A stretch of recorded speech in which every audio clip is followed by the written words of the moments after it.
হৰ হৰ মহাদেৱ। তো hello' family, আজি শাওনৰ দ্বিতীয়টো সোমবাৰ বুলি একদম গৈ আছোঁ আজি তেজপুৰৰ মহাভৈৰৱ মন্দিৰলৈ। মানে আজি ভিডিঅ'টো ঘৰৰ পৰাই আৰম্ভ কৰিম বুলি ভাবিছিলোঁ, কিন্তু বিৰাট বৰষুণ, এতিয়া অলপ কিনকিনীয়া বৰষুণ দিয়ে আছে। তো সেইকাৰণে ৰাস্তাৰ পৰা এতিয়া অলপ বৰষুণটো কমিছে, ৰাস্তাৰ পৰা ব্লগটো আৰম্ভ কৰি দিলোঁ। আৰু এইফালে মোৰ লগত যাব পিকু দাও, এইজন মোৰ দাদা হয়, আৰু দাদাও যাব। আৰু এইফালে মোৰ ৰেইনকোট লৈ লৈছোঁ, হেলমেটতো পূৰা ষ্টেণ্ড চেল লগাই দিছোঁ। আৰু এইফালে চাক বৰষুণ দি আছে এতিয়া অলপ অলপ। আৰু অ'কে, তো চলো এতিয়া আমাৰ যাত্ৰা একদম আৰম্ভ কৰোঁ, একদম তেজপুৰলৈ। আৰু ৰ'ব, যাত্ৰাটো আৰম্ভ কৰাৰ আগতে এটা কথা কৈ লওঁ, মানে মই ভিডিঅ'টো আৰম্ভণিতে ক'লোঁ যে শাওণ মাহৰ এইটো দ্বিতীয়টো সোমবাৰ বুলি। তো একদমেই চৰি, এইটো দ্বিতীয়টো সোমবাৰ নহয়, এইটো একদম লাষ্টৰ সোমবাৰ হয়। আৰু সেইটোৱে দ্বিতীয় সোমবাৰ বুলি ওলাই গ'ল, একো নাই, ভুল হৈ যায় কেতিয়াবা, মানুহ মাত্ৰাই ভুল।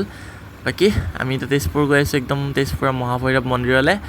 আৰু আজি একদম মানে ঘৰৰ পৰাই মটৰ ব্লগটো আৰম্ভ কৰিম বুলি ভাবিছিলোঁ, কিন্তু তামাম বৰষুণ দিলে, সেইকাৰণে আৰম্ভ কৰা নহ'ল। বাকী এতিয়া ধূলা পাৰ হৈ আহি মটৰ ব্লগটো আৰম্ভ কৰিছোঁ, আৰু এতিয়া একদম যাত্ৰা কৰিম একদম তেজপুৰলৈ।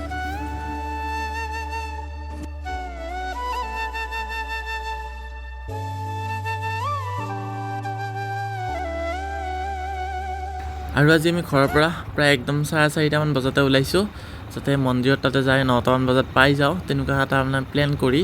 আৰু এতিয়া প্ৰায় বাজিল 5টামান বাজোতে এইখিনি আহি পালোঁ আমি, খাৰুপেটীয়া পাৰ হৈ আহিলোঁ বাৰু। তাৰপিছত এইখিনি কিবা কয় নাম নাজানো, বাকী তেনেকৈ গৈ আছোঁ। আৰু মহাভৈৰৱ মন্দিৰত মই ফাৰ্ষ্ট এবাৰ গৈছিলোঁ স্কুলৰ পৰা নিওঁতে। এই স্কুলৰ পৰা যে নিয়ে, ক্লাছ 9ত নিয়ে বাৰু, এইটো সকলোকে নিয়ে চাগে বেছিভাগ স্কুলতে। এটা পিকনিক নিয়ে স্কুলৰ পৰা, মানে ভ্ৰমণ, পিকনিক নহয় আচলতে ভ্ৰমণ। তো এই ভ্ৰমণটো নিয়ে, তেতিয়া গৈছিলোঁ মহাভৈৰৱ মন্দিৰত। তো তেতিয়া মানে এতিয়া লগৰ লগত গৈ তেতিয়া মানে মজাটো আৰু বেলেগে। আপোনালোকে গৈ পাইছে নে কমেণ্ট কৰি জনাবচোন। তেনেকৈ গৈছিলোঁ, আৰু এইবাৰ ছেকেণ্ড টাইম গৈছোঁ মহাভৈৰৱ মন্দিৰত। আজি মানুহ হ'ব বাৰু, একদম লাষ্ট সোমবাৰ যিহেতু, বহুত বলবমৰ কাৰণে মানুহ আহিব, ভাল লাগিব। আৰু এইখন স্কুটি আজি আমাৰখন অনা নাই দেই, একে স্কুটি বাৰু, কিন্তু আমাৰখন অনা নাই, এইখন দাদাহঁতৰখন। স্কুটিখনৰ মাইলেজ বঢ়িয়া, মানে একদম 1 লিটাৰমান তেল ভৰালে একদম প্ৰায় 60 কিলোমিটাৰমান মাইলেজ দি আছে বৰ্তমান। একদম নতুন হৈছে স্কুটিখন, আৰু পূৰা স্মুথ লাগিছে চলাই। মানে আমাৰখন অলপ পুৰণা হ'ল যে, এতিয়া মাইলেজ একদম কম দিয়ে, আৰু ছাৰ্ভিচিঙো বহুত দিনৰ পৰা দিয়া নাই, তেনেকৈ আছে। তো মাইলেজ একদম নিদিয়া হৈ গৈছে। আৰু এইফালে এইবিলাক বলবমৰ দল যাই আছে নে ক'ৰবাৰ পৰা আহিলে গম নাপাওঁ, বাকী যাব পাৰে মহাভৈৰৱ মন্দিৰ চন্দিৰ তেনেকৈ, তো গম নাপাওঁ। বাকী কিন্তু আজিকালি বলবমত মানুহ তামাম যায়। আজিকালি মানে বলবম বুলি ক'লে মানে বেছিভাগ মানুহে ওলায়, বিভিন্ন শিৱ মন্দিৰত যায়, ক'ৰবাত দূৰতো যায় বহুত আজিকালি। তো মানে বলবমত আজিকালি মানুহবিলাক খুব ওলায়। আৰু মানে আগতে ইমান বলবমৰ হেৰিটো নাছিল, কিন্তু আজিকালি একদম পূৰা বলবমত মানুহ যাবই, একদম শাওণ মাহ আহিলে বলবমৰ কাৰণে আৰু হাহাকাৰ লাগি গ'ল। আৰু এইফালে আমি হেৰি পাই গ'লোঁ ডাইৰেক্ট কপাতী চকে চাগে এইটো, কপাতী চকে পাই গ'লোঁ। বাকী এতিয়া অলপ আগলৈ আহিলোঁ, মানে অলপ ঘূৰিব লাগিব এতিয়া।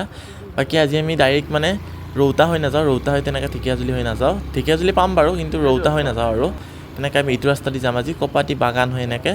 এইফালে অলপ ওচৰ হয় বোলে, মানে তেজপুৰ ওচৰ নহয়, মানে ঢেকীয়াজুলি আগে পাম, মানে ঢেকীয়াজুলি অলপ সোনকালে যাই পাম, আৰু অলপ কেইবা কিলোমিটাৰ কমি যায় বোলে। তো সেইকাৰণে এইফালেদিয়ে যাওঁ, কিন্তু এইফালে যাব খুজিছিলোঁ, কিন্তু ৰাস্তাৰ একদম অৱস্থা নাই, একদম কাটা গুটি ৰাস্তা, একদম বেয়া। তো একদম ভাল ৰাস্তাত যাই লগ পাই আছোঁ ৰ'ব, এইটো ৰাস্তাৰে একদমেই অৱস্থা নাই।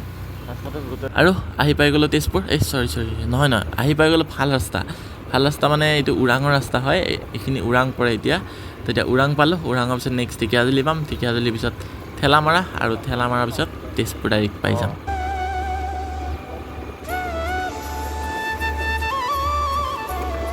আৰু লাহে লাহে এতিয়া অলপ বৰষুণ দিব ধৰিছে, আৰু ৰেইনকোটটো এতিয়া ভালকৈ পিন্ধি লওঁ, মানে এনেই সোমাই দিছোঁ গাত, ভালকৈ পিন্ধা নাই, বৰষুণ ইমান দিয়া নাছিল কাৰণে। এতিয়া ভালকৈ পিন্ধি ল'ব লাগিব।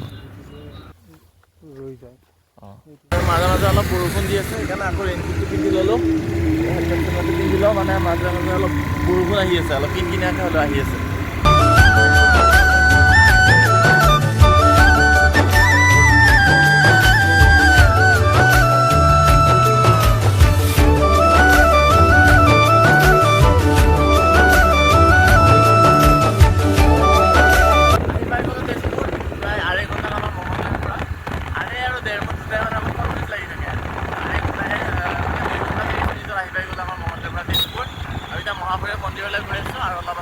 অলপ আছে মানে পাই গ'লোঁ মহাভৈৰৱ মন্দিৰৰ সন্মুখভাগ, আৰু এইফালে গোটেই মানুহে মানুহ, আৰু ভিতৰতো চাগে কিমান মানুহ হৈছে আজি লাষ্ট সোমবাৰ যিহেতু। আৰু আহি পাই গ'লোঁ মহাভৈৰৱ মন্দিৰ, আৰু এতিয়া অলপ কিবা কিবি চাকি লৈ ইয়াৰ পৰা। ধূপ চুপ তেনেকৈ মন্দিৰত জ্বলাই দিবলৈ ধূপ চাকি লোৱা হৈ গ'ল আৰু ইয়াতে জোতাযোৰ খুলি থ'লোঁ থৈ এতিয়া একদম মন্দিৰৰ ওপৰলৈ যাওঁ আৰু আজি কিমান মানুহ হৈছে চাগে একদম লাইনত কিমান টাইম ৰখিব লাগে ঠিক নাই যদিও আজি মন্দিৰত মানুহ হৈছে কিন্তু মন্দিৰৰ ভিতৰত আহি ভাল লাগিছে মানে যিটো প্ৰচেছত কামবিলাক কৰিছে ভাল লাগিছে মানে একফালে মহিলা মানুহক যাব দিছে একফালে পুৰুষক তো প্ৰচেছটো ভাল লাগিছে এনেকৈ কৰিলে মানে বেছি টাইম ৰখিব নালাগে আৰু এতিয়া লাইনে গৈ আছোঁ মন্দিৰৰ ভিতৰলৈ দৰ্শন কৰিবলৈ সময় লাগিব আগত অলপ মানুহ আছে বেছি মানুহ নাই বাৰু অকণমান আছে হৈ যাব হৈ গ'ল দৰ্শন কৰা আৰু এতিয়া অলপ ধূপ চুপ জ্বলাই দিওঁ ইয়াতে ধুনীয়াকৈ মানুহবোৰে ধূপ জ্বলাই দি আছে ইয়াতে জ্বলাই দিওঁ